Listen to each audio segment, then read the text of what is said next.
During the Middle Ages, people did strange things. There was the time they dressed a pig up as a human and then put it on trial and then declared it guilty and tried to hang it. Or the time that somebody found Jesus' foreskin. So the church declared it holy and threw celebrations where people would come from far and wide to admire it. Or my absolute favorite, their complete inability to paint babies. There were buff babies, and there were grown man babies, Winston Churchill babies, and this creepy elongated bean baby.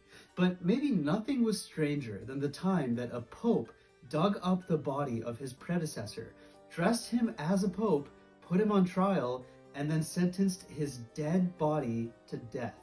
So join me as we dive into the twisted and conniving history of the event known as the Cadaver Synod, this time on Painting the Past.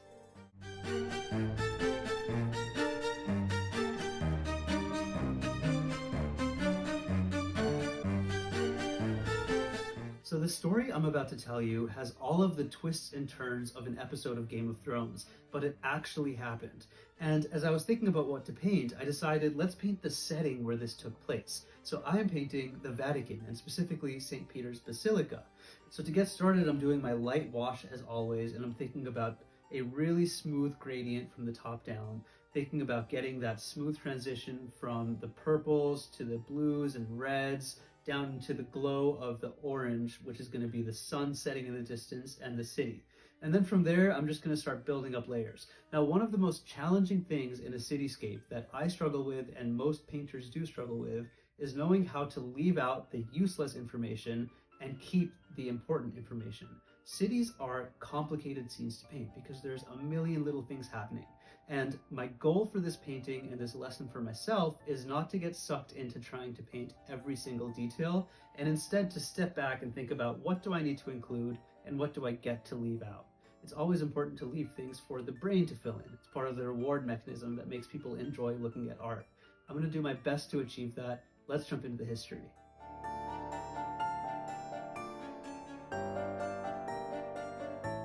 So the story I'm about to tell you unfolded in the 10th century, and at that time, being the Pope had a whole different meaning than what it means today. While modern popes are busy ordering pizzas to their Popemobile, accidentally liking Instagram models' posts, and releasing albums of Gregorian chants featuring their own voice, that really happened. This papacy in the 10th century was essentially a prize for powerful Roman families, a position that was bought, stolen, or seized by force. Popes were regularly deposed, exiled, or murdered, and the papal office was controlled by warring factions of Roman nobility and foreign rulers. Instead of being a spiritual leader, the Pope was often just a political pawn, and sometimes he didn't even live long enough to realize it. To understand how things got so bad that a pope's rotting corpse was dug up, dressed in papal robes, put on trial, and sentenced to death, we need to go back a few decades and untangle the chaotic mess that led to this event. By around the year 800 AD, Rome was long past its glory days. Depopulated and in ruins, the city and its papal rulers had become so corrupt that this era became known as Saeculum Obscurum, which literally translates to the Dark Age. In the city of Rome, most people struggled to get by, while the papal rulers isolated themselves in the comfort of the Vatican, safe behind thick stone walls that separated them from the commoners. In this desolate power vacuum, major forces in the region began jockeying for the land that was once part of the Roman Empire, and controlling the Pope meant controlling the symbolic and religious authority of Christianity all across Europe. The papacy wasn't just a religious institution, it was a powerful political tool that could legitimize emperors, influence kingdoms, and shape global politics. A growing power in this landscape was the Carolingian Empire, which covered roughly modern-day France and Germany. In 800 AD, the Carolingians' king Charlemagne was crowned emperor by Pope Leo III in Rome. This act tightened the bond between the Carolingians and the papacy, but all across Europe there were wealthy and powerful dynasties, just like the Carolingians, that wanted the Pope's favor, or rather, wanted the power that came along with having the Pope on your side. One of these dynasties was the Duchy of Spoleto, a ruling family in central Italy. Over the next 90-odd years, the Carolingians lost their grip on Rome to the Spoletans. By the time our beloved dead pope was named pope, the Spoletans were the dominant dynasty and they ruled Rome. So let me set the stage. It's 891 AD, and the Spoletans from here are locked in a brutal conflict with the Carolingians from here to control Italy. Our skeleton pope, this guy, is a man named Formosus. Ironically, his name translates to beautiful, and aside from the obvious, his name would also be a terrible misnomer because he was about to inherit an ugly mess of a job. See, in the 91 years since Charlemagne's crowning as emperor, things had deteriorated. The Carolingians started infighting and broke off into factions. Meanwhile, in those 91 years, there were 23 popes, each of whom allied themselves with a different faction. So now fast forward to Pope John VIII, who was the pope right before Formosus, and who became the first pope ever to be assassinated. John VIII was a strong and generally well-liked pope who was just trying to protect Rome in the face of constant raids from the Middle East while doing his best to deal with all of the drama of the Carolingians. He was really just trying his best, but no good deed goes unpunished, and many rich Roman families began to feel like he was centralizing all of Rome's power under himself. So someone, maybe a Carolingian faction, maybe a wealthy Roman family, maybe an invader from the Middle East, someone poisoned him. More specifically, they tried to poison him, but when the poison took too long to work, they beat him to death. Yikes. So all of this was the background to set the stage for when Formosus stepped into the role of pope in the year 891. But what did he do that upset his successor so much that he dug him up and put him on trial? Formosus inherited a world torn between the Carolingians and the Spoletans. At this time, there were two competing candidates for the title of Holy Roman Emperor: Lambert of Spoleto, who ruled central Italy, and Arnulf of Carinthia, a Carolingian king from Bavaria who wanted to restore German control over Italy, a throwback to Charlemagne's reign.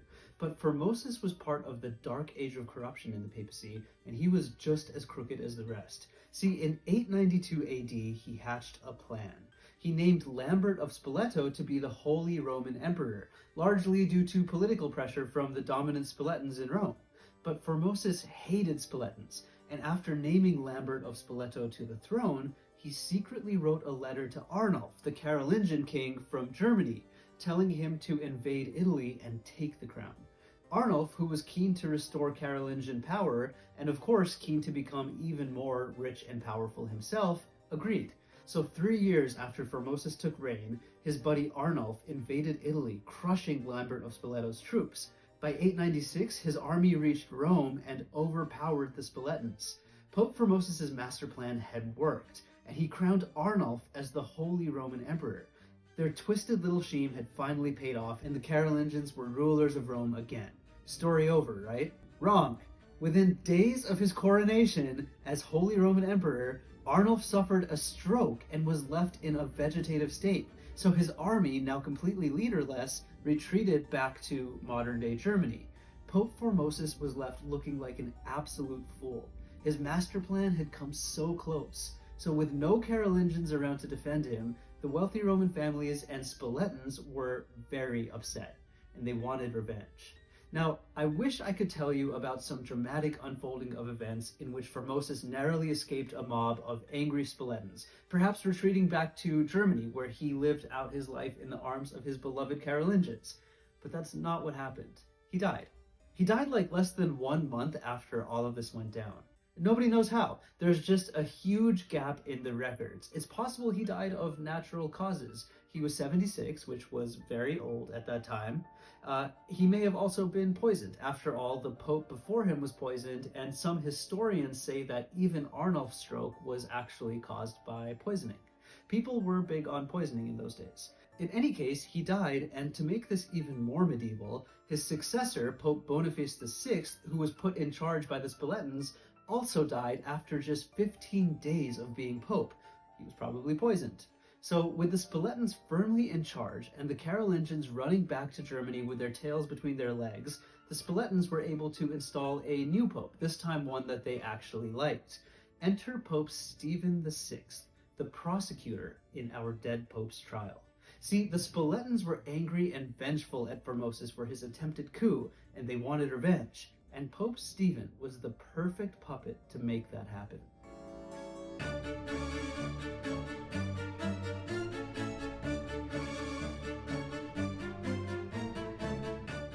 It was a scene so grotesque, so absurd, that even in an era of backstabbing, assassinations, and excommunications, it stood out as a moment of pure medieval madness.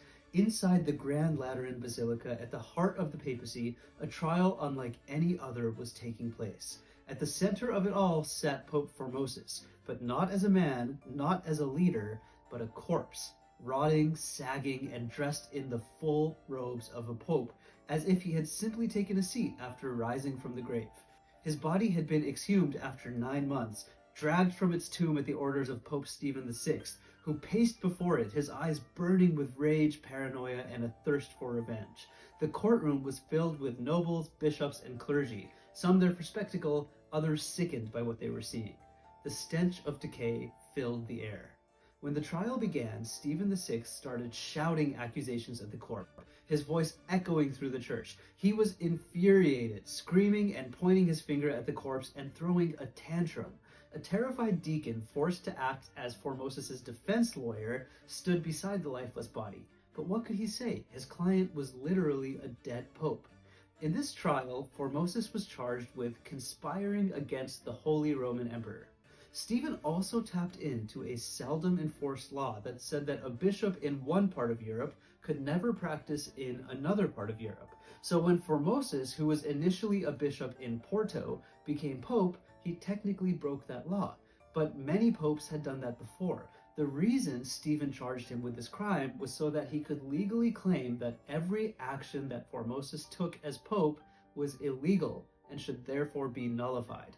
Stephen was so after revenge that he wanted to erase Formosus from the papal lineage altogether. And remember that point because it would end up affecting the lineage of the Pope forever, even today. So not surprisingly, Formosus was found guilty on all charges, or rather his dead body was. His papacy was declared illegitimate. His corpse, which had been dressed in full papal robes for the trial, was forcibly undressed. He was put in simple peasant clothing, a public humiliation to show that he was never truly a pope. The 3 fingers of his right hand, the ones used for giving papal blessings, were chopped off, a symbolic way of saying that he had no right to give blessings or act as a pope.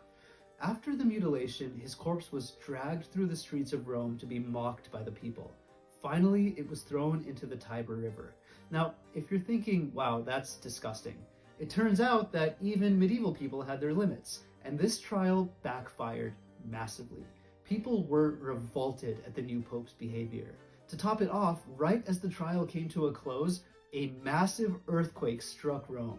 Romans were already freaked out, and the earthquake felt like an act of God punishing them for their petty retribution. If Stephen thought this was the ultimate moment to take control, he was completely misguided. But before we get to the sweet, sweet justice that came for Pope Stephen, let's finish this painting off. So remember how a little earlier I told you that I was going to try really hard not to get sucked into the tiny details? And I mentioned that one of the hardest things with a complex scene is not getting sucked into tiny details.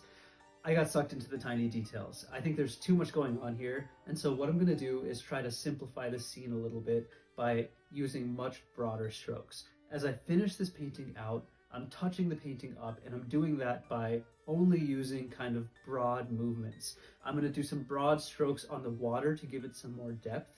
And my hope is that by using these kind of really wide, general movements, it'll tie some of these disparate little pieces of the painting together. So I'm going to let that roll as I do that, and then make some final tiny little detail changes, and hopefully this painting ends up in a good place. Now let's get to the justice of Pope Stephen. The spectacle of putting a corpse on trial horrified the people of Rome. Even by medieval standards, this was just too much.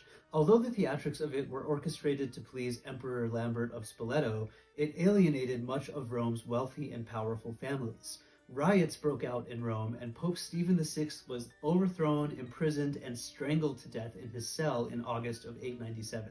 That same year, a new pope, Pope John IX, fished Formosus's body out of the Tiber River, dressed it up as a pope once again, and buried it in its rightful resting place of St. Peter's Basilica. While I'd love to say that a sense of normalcy returned following this, I can't. In fact, quite the contrary.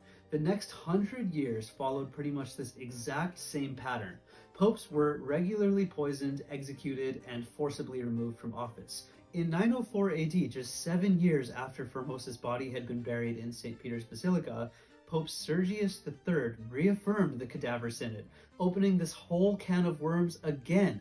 The turbulence that engulfed the papacy over the next 100 years proved that mixing political power with religious authority was a disaster. Over time, this contributed to the idea that religion and government should be separate, a concept that influences modern democracies today, or should influence modern democracies today. But maybe the most interesting outcome is that the Cadaver Synod forever cast into doubt the true papal succession dating back to Peter the Apostle. So remember how Pope Stephen declared Formosus' papacy illegitimate? If Formosus wasn't really a pope, as Stephen ruled, then any bishops he consecrated weren't really bishops. But if those bishops weren't legitimate, then the next popes that they helped elect were also illegitimate. So there were 5 popes in 5 years following the Cadaver Synod, each of whom declared Formosus legitimate or illegal. So which ruling do we follow? Even the official Vatican papal lists don't clearly explain how they handle these contradictions. They just skip over that section in history. So because of the Cadaver Synod, there is a fracture in the lineage of popes from today's Pope Francis, dating all the way back to St. Peter, one of Jesus' 12 apostles. A fracture that we will never be able to resolve. But one tradition that has carried on from then is the tradition of popes being kind of weird about things.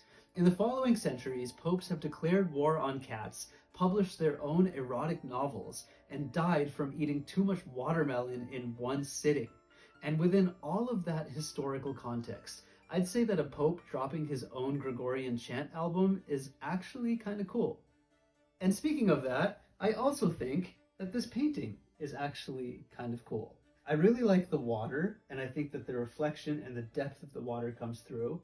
I also really like the way that the bridge is glowing, and I think that that light came through really well. If you're wondering, I used a color called Aussie Red Gold, which has this beautiful quality of shining, especially when surrounded by dark objects. It's made by Daniel Smith. Highly recommend it. As I mentioned earlier, I think it's really busy as a painting. I think there's too much going on, and if you look at cityscapes from artists like Amit Kapoor or Javed Tabatabai, you'll find that they are able to capture a city, but they capture the feeling of it too.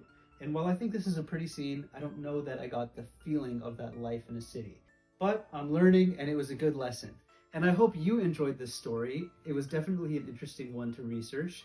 And if you did enjoy it, let me know what you liked about it. Let me know your thoughts in the comments. And if you painted along, send me what you painted because I'd love to see. It makes me so happy to know that people are enjoying this content and enjoying these stories as much as I am.